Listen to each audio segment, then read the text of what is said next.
iteka n'umunezero ntangere vyo gusubira kubana namwe banywanyi bacu mubana nazwe makuru n'ibiganiro vya misi yose tubandanya gushikiriza kuri no mbonesha kuri yacu ari nayo yanyu Umuhuza TV. Numwa tugiye kubageza ko amakuru ibiriko biravugwa bigezwe ko nga muri kano kanya nga mu gihugu cy'u Burundi akaba ari amakuru tuza kugaruka kuri vyinshi bitandukanye cyane ko yari ko aravugwa mu mugambwe ku butegetsi CNDD FDD. Hari ivyatangajwe n'umunyamabanga mukuru y'umugambwe ku rwego rw'igihugu Nyaniteka Reveriyano Ndikuriyo. Ibi akaba ari bitangarije imbere y'umukuru w'igihugu, tuza no kubigaruka ko muri ano makuru ku buryo burambuye. Aho rero akaba hari mu birori vyo kugurura icesi ndwi yahariwe intwari ku rugamba ku civugo Bagumyabanga uhenzwe n'agahengwe acana inkinzo.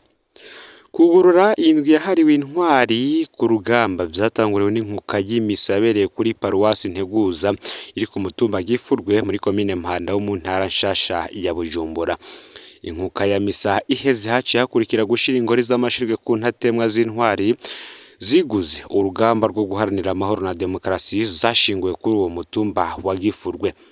Bavuye ngaho rero ku ntatemwa z'intwari Gifurwe muri Bubanza, ibirori vyaciye bibandaniriza mu ngoro nkuru y'umugambwe CNDD FDD iri mu Ngagara mu gisagara ca Bujumbura. Mu ngoro y'umugambwe CNDD FDD ibirori vyahereye ku kurahira no kwinjira mu mabanga k'umunyamabanga ntunganya bisata ajejwe gukurikirana bahoze ku rugamba Nkurunziza Pierre Abubakari. Nkurunziza Pierre Abubakari yarahiye imbere y'inama y'inararibonye, akaba agiye kandi kuramutswa ubunyamabanga ntunganya bisata bushasha mu mugambwe CNDD FDD bujejwe gukurikirana abahoze ku rugamba. Ijambo ry'ikaze rero ryashikirijwe na Nyaniteka umunyamabanga mukuru w'umugambwe Reveriyano Ndikuriyo. Yatangaje icese ku mugambwe CNDD FDD ugiye kubakira imiryango y'abitanze uburaro bw'iteka mu ntumbero kubashimira ko biguze igihugu. Mw'ijambo nyamukuru ry'uwo munsi, umukuru w'igihugu cy'u Burundi akaba n'umukuru w'inama nkuru y'inararibonye mu mugambwe CNDD FDD Nyenicubahiro Varisito Ndayishimiye yamenyesheje ko igihe intwari zagwana urugamba rwo guharanira amahoro na demokarasi bitari vyoroshe. Nyenicubahiro yasavye abarundi gukengurukira Imana yo yabashoboje bagatsinda urugamba. Ubu Uburundi bukaba bugeze aho buri uyu munsi. Umukuru w'igihugu kandi yasavye umurundi wese aho ari hose kuba intwari kandi bakagwanira Uburundi ku buryo banabwigura. Nyenicubahiro umukuru w'igihugu cy'u Burundi yamenyesheje ko ubu abarundi bahanganye n'urundi rugamba, urugamba rwo kugarukira ubutungane, rwo kurwanya ubukene n'urwo kurwanya ubunebwe. Mu butungane, Nyenicubahiro avuga ko hagiyeho indongozi zidafata abantu kumwe bizana urwanko. Agira ati iyo ubutegetsi bunaniwe no gutabara umwenegihugu arenganijwe n'uwundi mwenegihugu mugenzi we, ubwo butegetsi ntaco buba bumaze. Ku bukene, umukuru w'igihugu ati umwansi wa mbere w'abarundi bafise ni ubukene. Varisito Ndayishimiye yasavye abenegihugu gukomeza ikivi bagashira mu ngiro imigambi leta yashize imbere nko korora inkwavu hamwe n'igiterwa civoka, kuko abahinga mpuzamakungu berekanye ko iyo migambi. Nyenicubahiro barasaba kandi ko abagumyabanga bose bahagurukira rimwe abashaka gutunga barinze gusahura ikigega ca leta n'ubutunzi bw'igihugu, kuko aribo bacinyiza Uburundi ngo ntibutere imbere. Kukirabana n'ubunebwe, uti uwundi mwasa zingamitse iterambere ry'igihugu n'ubunebwe. Nyenicubahiro akavuga ko hariho abantu bashaka kurya badakoze, ubwo nabwo bukaba ari ubusuma, kuko utunze ikintu utakoreye ico kintu kitaba ari iciwawe. Umukuru w'igihugu cy'u Burundi hakaba kandi n'umukuru w'inama nkuru y'inararibonye mu mugambwe CNDD FDD Nyenicubahiro Varisito Ndayishimiye yasozereye asaba abarundi kugwaniriza hamwe ivyo vyose bihanze Uburundi kandi bashimira Imana mushobora vyose, kuko ivyo vyose abarundi barimwo uyu munsi ari Imana yonyene yavyiyubakiye iciye ku ntwari ziguze Uburundi. Hari naco gituma uzoherahira ngo abisambura azohura n'Imana mushobora vyose. Ibi ni ibirori vyari vyitabwe n'indongozi nkuru mu gihugu nk'abagize inama y'inararibonye mu mugambwe CNDD-FDD, abanyamabanga ntunganya bisata batandukanye, icegera c'umukuru w'igihugu Prosper Bazombanza, umukuru w'inama nkenguzamateka, abashinga amateka n'abakenguzamateka, abashikiranganje batandukanye hamwe n'inzego nkuru zo kwivuna abansi n'iz'umutekano hamwe n'abaserukira ibihugu n'amashirahamwe mpuzamakungu mu Burundi. Ni mu gihe kandi muri iyi minsi iheze Reveriyano Ndikuriyo n'ubundi we yari yabandanije ingendo mu gihugu cose, aho kuwa gatanu heze igenekerezo ya 10 Munyonyo uyu mwaka w'ibihumbi 2023 Reveriyano Ndikuriyo yagendeye amazone ya Govyi, Mubone, Kabezi, Ramba na Ruyaga muri komine Mugere y'intara ya Bujumbura. Uru akaba ari urugendo rwatunganijwe mu gihe bwari buca n'ubundi CNDD-FDD himbaza indwi yahariwe kwibuka intwari ku rugamba.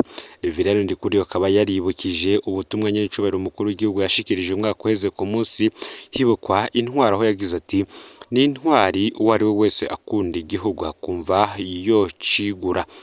Umurundi wese avyipfuza arashobora kwitwara nk'intwari mu gukora no guhagarara neza mu mabanga bashinzwe.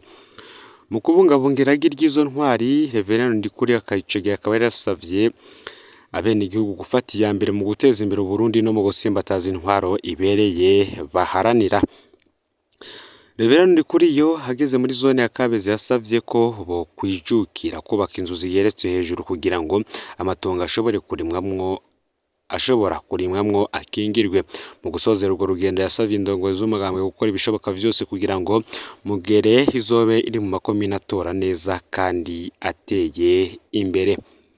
Ahandi Reveriyano Ndikuriyo yagendeye hakaba hari igenekerezo y'umunani Munyonyo uyu mwaka w'ibihumbi 2023 n'ubundi akaba hari mu ntumbero yo kurabira hamwe inzira zirashe zo gushira mu ngiro bidatevye imigambi iterambere yashizwe imbere na leta vyeyi, leta nkozi irongowe na nyenicubahiro umukuru w'igihugu Evariste Ndayishimiye, umunyamabanga mukuru w'umugambwe CNDD-FDD Reveriyano Ndikuriyo.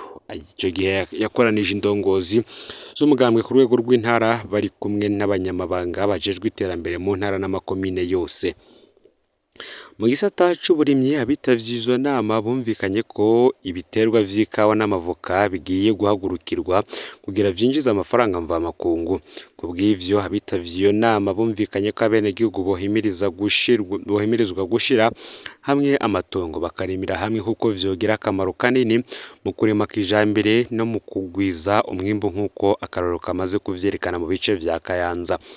Muri ico gihe rero bavuga ko biheza bikoroha kuzana amamashini arima, ayatera, ayabagara, ayimbura no gushinga amahinguriro y'ivyimburwa. Mu gisata c'ubworozi, ubworozi bw'inkwavu bugiye gushirwa imbere vyihuta kugira buzamura ubutunzi bw'igihugu. Kukaba nkako ibagiro rya kijambere ry'inkwavu ririko rirasozerwa kubakwa Igitega, kandi n'ibikoresho nk'amamashini nka vyose vyaramaze gushika. Reveriyano Ndikuriyo yamenyesheje ko kandi leta y'u Burundi izofasha mu kurondera isoko hanze y'igihugu kugira binjiza amafaranga mvamakungu.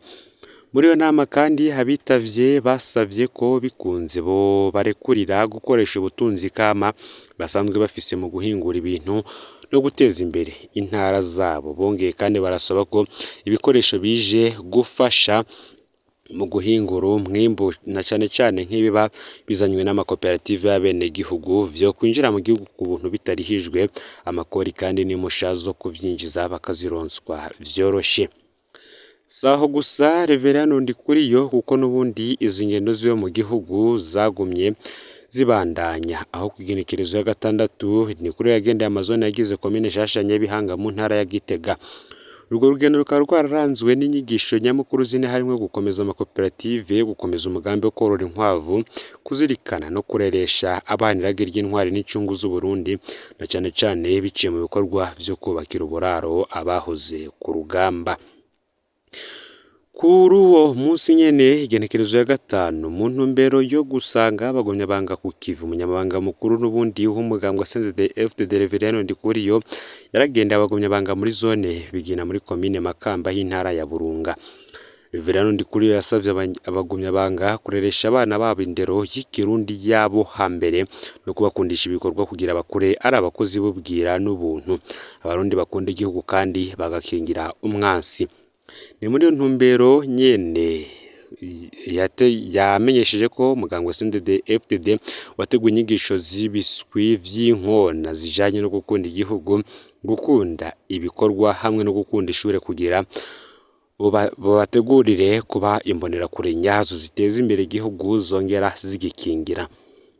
Aha rero Reverend Ndikuriyo yahimirije abenegihugu b'iyo zone kuja ku kivi gukunda ibikorwa kugira bubake zone yabo ku buryo buteye imbere na bugingo izone igiye gufata urugero nk'urwo komine yahorako. Akaba yaraciye abemerera guterera miliyoni 6 z'amafaranga y'amarundi kugira bagabanye ideni ry'ibikoresho vyubatse ishuri ryisumbuye ryaho Isampeke ryariko rirasanurwa. Reverend Ndikuriyo kandi akaba yarayaze n'abagumyabanga imigambi iterambere bakora muri iyo zone kugira itere imbere. Muri iyo migambi harimo gusanura amashure bakayubaka ku buryo bw'amagorofa, kubaka ikibuga ca kijambere c'imetero 130 ku metero 90, kubaka ibarabara ryiza ariko arubakwa ibitaro vy'akarorero hamwe n'ayandi y'imigenderanire. Saho gusa Reverend Ndikuriyo n'ubundi ico gihe yarangura ibikorwa rusange vyo wa gatandatu igenekerezo ya 4 Munyonyo uyu mwaka ku mutumba Sameke iri muri komine Kayogoro n'ubundi mu ntara ya Makamba. Ubu uwo mutumba ukaba utwarwa muri komine nshasha ya Makamba mu ntara nshasha ya Burunga. Ibyo bikorwa rusange bikaba vyari bijanye no kuvanga umusenyi n'isima bongera bubaka inkingi z'inyubakwa y'igorofa izo buraro bw'abaganga b'ibitaro vy'akarorero biriko birubakwa ku mutumba Sameke. Mu ijambo ryiwe akaba yarahamagariye abenegihugu n'ubundi gukunda ibikorwa kugira ngo biteze imbere bahereye mu ngo zabo kuko iwabo w'umuntu hateye imbere n'igihugu cose kiba giteye imbere. Kubwe ngo nta gihugu cotera imbere umuntu adateye imbere. Akaba yarahanuye abenegihugu gushira amatongo yabo hamwe barimire hamwe kandi bahamagare abahinga mu vy'uburimyi babafashe kurima kijambere kugira bimbure vyinshi bishoboka, gutyo bashobore kuronka umusesekara, bashobore kugira baronka amafaranga yo kwikenura kandi banaziganye muri Kopeke n'ahandi. Ndikuriyo yavuze kandi ko mu gihe amatongo yabo ari hamwe vyoroshe kuzana imashini zirima co kimwe n'izisarura ivyimburwa. Ngaho rero amakuru yaragezwe ko muri kano kanya fyonde subscribe canke sabone niba utari wafyonda ko kugira ngo tujucikanwa nayo dushikiriza. Sangize kandi n'amakuru bagenza aho bari hose kugira ngo nabo batoja bacikanwa nayo biriko biravugwa bigezweho ngaha mu gihugu c'u Burundi, hanze y'imbezi igihugu c'u Burundi ndetse no makungu ya kure. No Mpoza TV muhezagirwe.